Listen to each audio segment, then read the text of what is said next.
What's going on, you guys? Everybody finally coming back with another video. Let's talk about how to pass the ASVAB. If you're looking and joining the United States Army, congratulations. Now the first obstacle is the ASVAB. Think about it. Have you taken this ASVAB before? It's pretty much an ASVAB, but a school ASVAB at your high school. If you have and you've done it within 2 years, that score is good to go unless you're like, I don't like that score.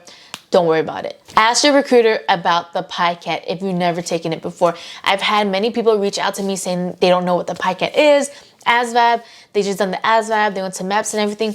The PICAT, I always tend to tell my applicants it's much better to do the PICAT than to just go to MEPS and do the ASVAB. I only say that, and it's still whatever choice they want to do.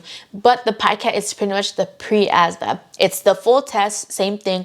Takes about 3 hours or so in the recruiting station on their computers. You can't use any material still, but now you can take your time taking the test. Instead of it being time, you're in the recruiting station taking the test, and you're able to kind of break down the answers, do your work to find the answers, and then answer the question. The only thing about this is that you need to verify your score when you're down at MEPS.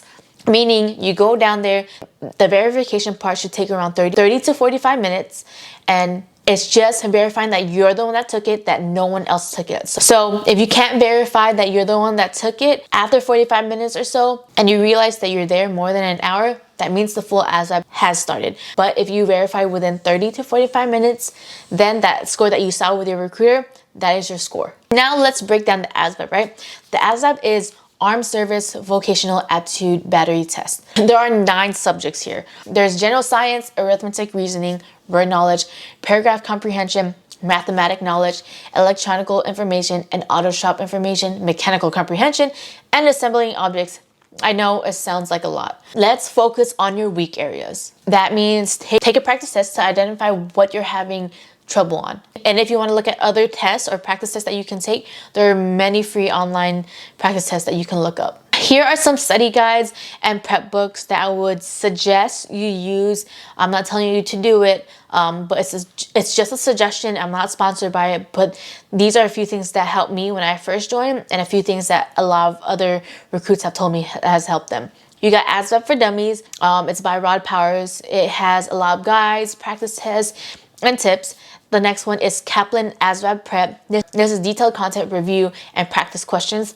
And then the Barron's ASVAB. This offers detailed explanation and practice questions. Here are some online resources if you can't get those books. You got the official website of ASVAB. This provides sample questions and information about the test and format. And all of this is all Google. You can research it all. And the next one is the ASVAB practice test.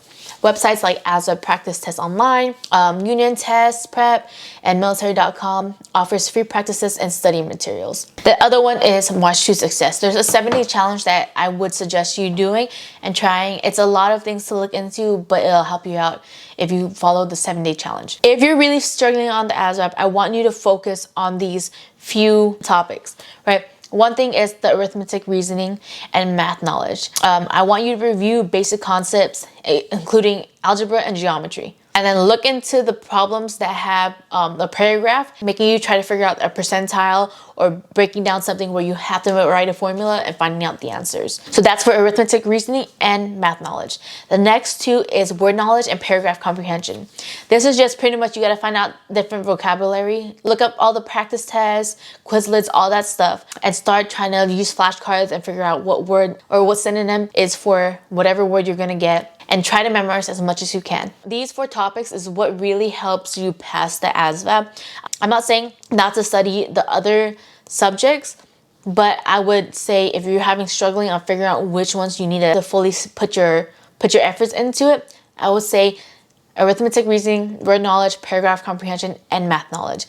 And figure out those things first and keep taking practice tests. My main thing is that I didn't realize how I studied, especially when I was in high school. I wasn't sure my way of studying, but when I went through the drill sergeant school, I realized that using flashcards kind of helped, but using highlighters to figure out in order to memorize or whatever the case may be, I figured out that was my way of studying, which made my life so much easier. And that's pretty much how to study for the ASVAB. I have had many recruits try to join, want to join, and they don't score that well. And I would just say, if this is something that you really want to do Don't let the ASVAB be the only thing that holds you back. You need to put in the work, you need to study, because it's the Army. It's not just gonna get handed to you. It's the Army, they need people, all this stuff. But at the end of the day, people are gonna join regardless, and you need to make sure that you practice. You need to make sure that you study in order to get a good score, because you don't want to just get a low score and a job that you don't want. But then again, as long as you pass, you can always reclass.